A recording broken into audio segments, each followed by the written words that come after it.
This truly is an Alice in Wonderland hearing. Within this little room, we are clearly living in two separate planets, two separate worlds. And whether the differences are influenced by the fact that the Koch brothers and ExxonMobil and the petroleum industry and the fossil fuel industry is pouring hundreds of millions of dollars into think tanks trying to confuse the American people, or we're just dealing with politics here, I really don't know. But to deny the fact that the overwhelming majority, some 98% of scientists who have published peer-reviewed articles believe not only that global warming is real, but that it is man-made. And to continue that discussion is, we're not sure, let's not talk about it, let's look at something else, is almost beyond intellectual comprehension. And I will say this, we have a lot of differences in the Congress, a lot of philosophical differences. But I predict that our grandchildren and our great-grandchildren will look back on this period, and they will not be appreciative of the fact that members of the United States Senate have refused not only not to go forward in combating global warming, but even acknowledging the reality of global warming. Madam Chair, among scientists, this is according to the American Association for the Advancement of Science, one of the large scientific organizations in the world. Quote, this is 1 month ago, there is now overwhelming agreement based on multiple lines of scientific evidence that global climate change is real, it is happening right now, and it will have broad impacts on society, end of quote. And that's virtually what every major scientific organization, not only in the United States of America, but throughout the world, is saying. And it is incredible that we are not on the floor right now discussing serious legislation to cut back on greenhouse gas emissions.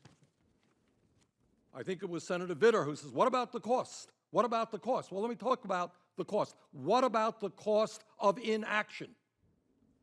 What will more droughts mean to agriculture in this country?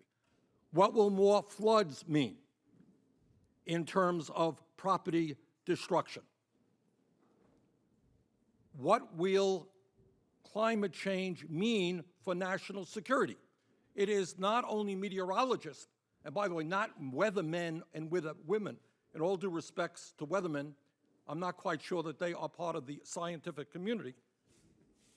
But what you have is our national security people are telling us that if you see more drought and less food production, more drought and less drinkable water, you're going to have international conflict.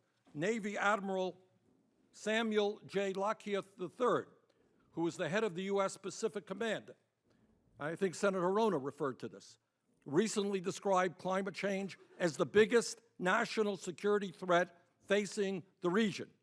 Climate change, he warned, and I quote, will cripple the security environment probably more likely than other scenarios we all often talk about, end of quote. That's the national security issue.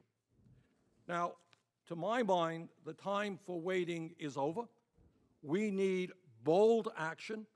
The United States needs to do what we do best, is lead the world in a new direction. And I'm very proud that along with Senator Boxer, we have introduced, she and I have introduced legislation that will in fact impose a tax on carbon. Senator Whitehouse is absolutely right. People who are causing enormous damage to our planet are saying, we are cheap energy. You're not cheap energy. Coal and oil are not quote-unquote cheap energy if they are causing catastrophic damage to this planet. It is the most expensive form of energy.